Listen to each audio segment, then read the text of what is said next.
I order the canvas, and when they arrive, I hang them on the wall and I live with them.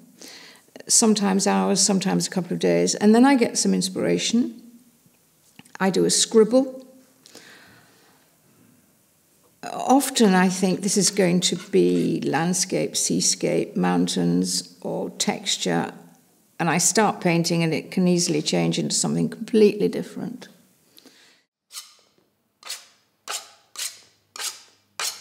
And then it evolves.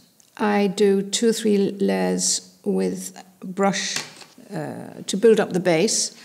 And then I mostly work with knife painting. I love knife painting. You can throw the paint on the canvas, you can sprinkle it, you can splash it, and then blend in another colour, and it just moves in and out, and it just creates itself. It's so exciting, really exciting. And then leave it for a few days and come back to it. And so it's layering, building up the process. Sometimes it takes days and days, and sometimes I live with something partly finished, which one behind me is only partly finished, and it's been hung on the wall for 2 months. It's going to be moved on tomorrow.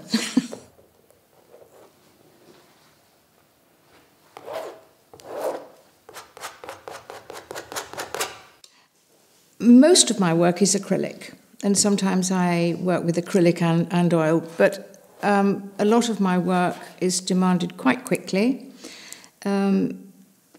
People working on interiors want something instantly, and if you're working completely in oils, it just takes months and months and months to complete a painting.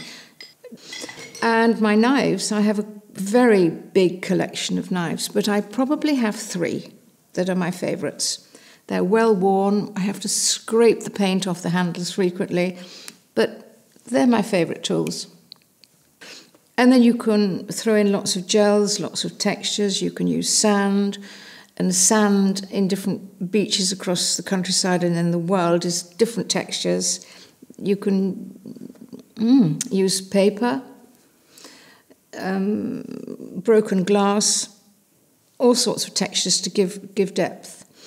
I mean, a lot of people say, you know, walking on the beach and in the countryside and everything's beautiful and passionate and loving, inspiration and peace and stuff. But I get it from fabric, most definitely fabric.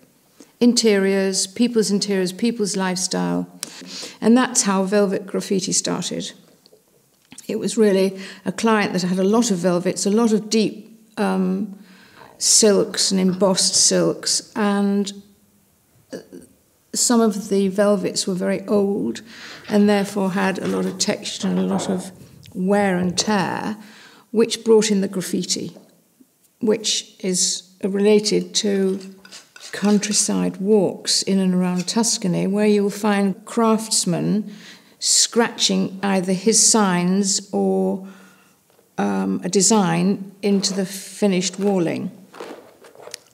So the word comes from scratching, graffiti. And so I've interpreted that on my paintings with the tones and colours and shades of fabric and graffiti, which I think makes a nice combination.